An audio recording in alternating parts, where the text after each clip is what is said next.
been Obama's greatest accomplishment? Right now, it's, I can't remember. It was just a lot. I can't think, man. You got me off guard.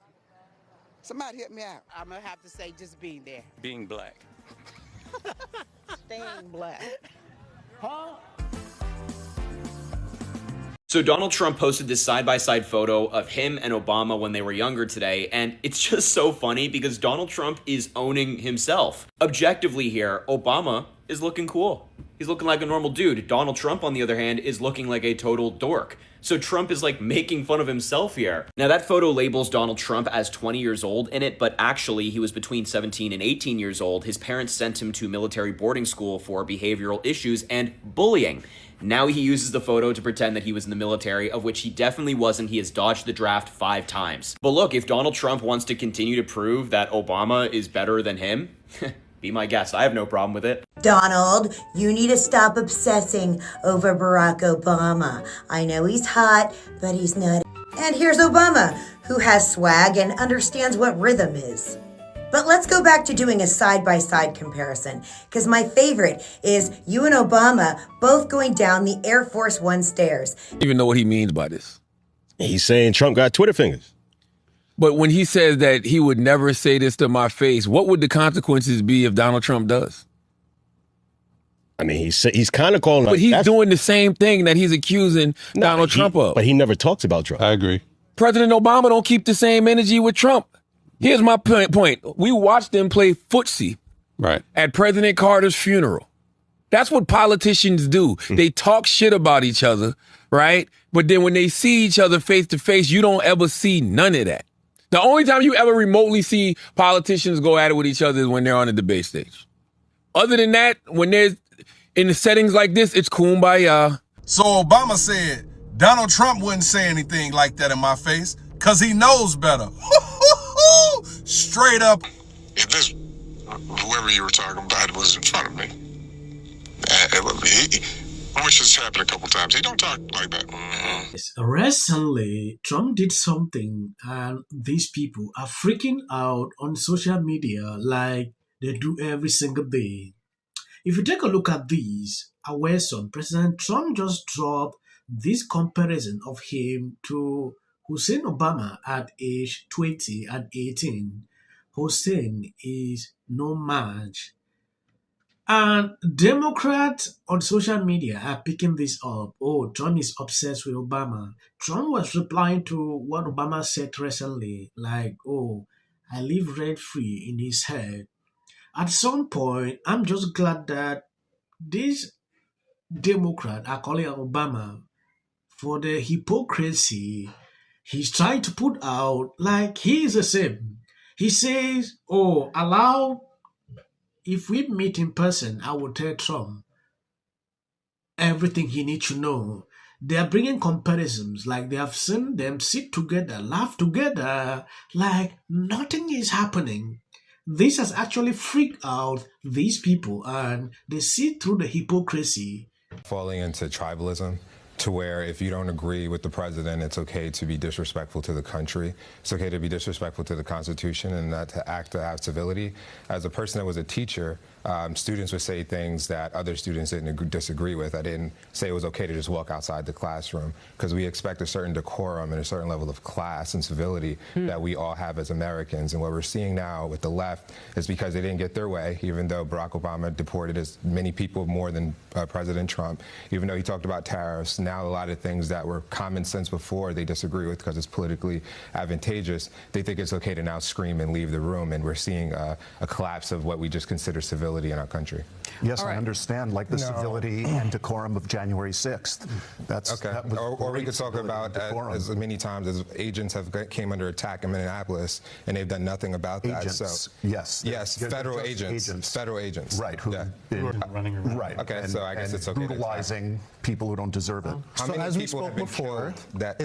This is going to drive Donald Trump nuts. Democrats in Chicago are moving to rename the street that Trump Tower is on Barack Hussein Obama Way. The proposal was just introduced the other day, and if approved, the ordinance would honorarily rename the road that Trump Tower is on to Barack Hussein Obama Way. And on top of that, there would be an honorary street sign marking the designation right in front of Trump's building. Now, Chicago is a beautiful city. I was just there the other day for the opening of the Obama Presidential Center. It has one flaw, though, and it's the Trump building. It has his name in big letters. You see it when you're walking across the river. So if they could rename the road as a little change to it, that would be great. They didn't even invite Donald Trump to the opening of the Obama Center. Because Michelle probably said, I'm not coming if he's going to be there. Drawing a definitive line in the sand. So it's just like, I don't even know what Obama...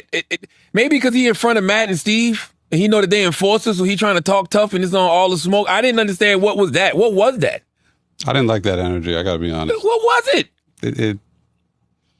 Don't play footsie with them. Yes. Don't keep up appearances. Don't act now like you're going to do something. You know, like... It doesn't make any sense. To me, as just a person on the outside looking in, I'm like, man, all of y'all politicians be full of it. You know, when it concerns politics, people usually take this too far, and it is extremely disturbing.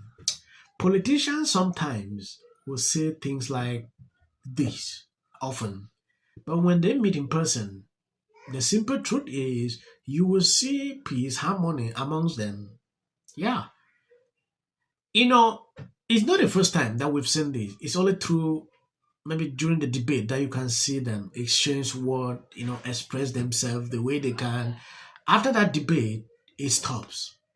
Yeah, you will not see that. From my observation, it's like Democrats actually want Obama to go face to face with Trump. So I'm trying to bring in comparison. Obama is nicer. I bet you Trump didn't even get the invite because Michelle was like, if Trump come, I'm not coming. The tone we set, part of our foundation mission here is how do we encourage the next generation of leaders? The tone, setting the tone for the country, because leadership comes from the top. The tone comes from the top, and look at where we are now. I don't actually believe in all these. This is just distraction. There are important things that we should be talking about, but sometimes it's very important, to bring this when the news is slow. Taking a look at this whole scenario and what they're trying to bring here, Democrat decided to rename the street beside Trump in Chicago just to make Trump freak out. This is exactly what they are trying to do. And they know fully well, this is what will happen. I understand that. To me, Trump should not even care to reply that. He should know it. We saw the comparison that they're trying to bring in. Obama is this, Trump is this. To me, that is insignificant. It doesn't even still make sense. If you go back in time, Obama came in as a president the second time. And because of how he performed in office, resulted in people taking the decision to choose Trump over the Democrat Party. And that was a simple decision. So Obama coming into power resulted in Trump being the president. If Obama did his job well, Trump would have not been the president. Maybe Hillary Clinton, right? But people don't see this. They always try to say things contrary to all that. It get crazy, right? Donald, you need to stop obsessing over Barack Obama. I know he's hot. Do some comparisons. I've got some good ones for you. Like, here's you getting your made-up FIFA Peace Prize. And here's Barack Obama getting the actual Nobel Peace Prize. Or how about we compare athletic ability in sports? Here's you playing golf, landing your ball in a sand trap. Sad. And here's Barack Obama shooting some hoops. He shoots, he scores. Here's you. So I'm not down with this attitude of, well, we're having a party, but if Trump's... Like, if this is where the Democratic Party is going, even capitalism, no prisons, if this is where they're going, my vote is in play. If you watch these videos, you can see the kind of lame arguments these people are struggling to bring in between Trump and Obama. To me, it's really embarrassing, to see this kind of people, putting out this kind of videos. Some says he's this, he's that. That's uncalled for. I don't even want to prolong this video. I just want to end here and appreciate people supporting, sharing out the videos. God bless you abundantly. So the short clip you see at the end, that's the white algorithm. You can't always skip. Bring your hose. You know what I mean? We are looking. I'm not scared of the term. I think they're scared of the term in this country. But Social Security is a democratic socialism. Partly unemployment insurance is. Of that UFC fight, because to me, the president and his acolytes, an opportunity where the gladiator's God was praised for his 80th birthday. When you come for the rest. 6-1 underdog. How good does this feel? Never do this again. Yeah, I heard what happened. Listen, good news is I'm about to get this here Cybertruck with your GoFundMe money. Bad news is you're going to jail, but you're on my page, so you automatically know. Los Angeles is that it's really important not to conflate. So with all eyes on California, you can see exactly what's happening. Was on here in the Golden State. In 39 days, we will know the winner.